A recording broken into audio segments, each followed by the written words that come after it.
Model girls degree college Sherpur. এই মুহূর্তে আমি অবস্থান করছি প্রাকৃতিক একদম মনোরম পরিবেশ নিয়ে। আমাদের শেরপুরের বুকে মেয়েদের জন্য একটি কলেজ নির্মাণ করা হয়েছে 1995 সালে 8ই মার্চ।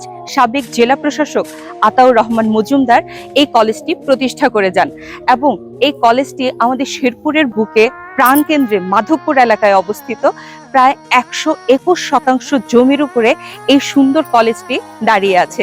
এই কলেজটি প্রতি বছর সাফল্যের সহিত ফলাফল নিয়ে আমাদের শেরপুরের মেয়েদের শিক্ষার দিক থেকে আরো বেশি অগ্রদূত করেছে।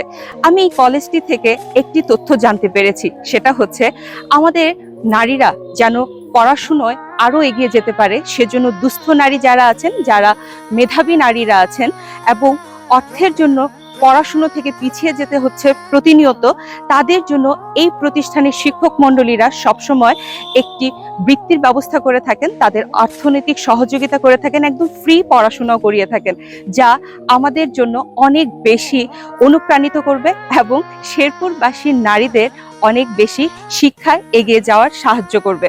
কলেজটি দেখতে অনেক বেশি সুন্দর, মনোরম পরিবেশে। আমার পেছনে দেখতে পাচ্ছেন একটি ঘাটযুক্ত পুকুর পাড় রয়েছে এবং কলেজটি বাগান, ফুলের বাগান, ফলের বাগান দিয়ে সুন্দর সাজানো রয়েছে। কলেজটি শিক্ষার্থীর সংখ্যা রয়েছে প্রায় 1000, শিক্ষক মণ্ডলী রয়েছে 40 জন এবং একটি সুন্দর হোস্টেল রয়েছে নারীদের জন্য।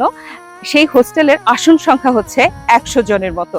সুন্দর একটি কলেজের পরিচয় ঘটিয়ে দিলাম আজকে আপনাদের। শেরপুরবাসীরা বলেন তো, এই কলেজ থেকে কে কে পড়াশোনা করেছেন, বা শেরপুরের বাহির থেকে কোনো মেয়েরা যদি এই কলেজে পড়াশোনা করে থাকেন, সবাইকে একটু দেখতে চাই, সবার সাড়া চাই।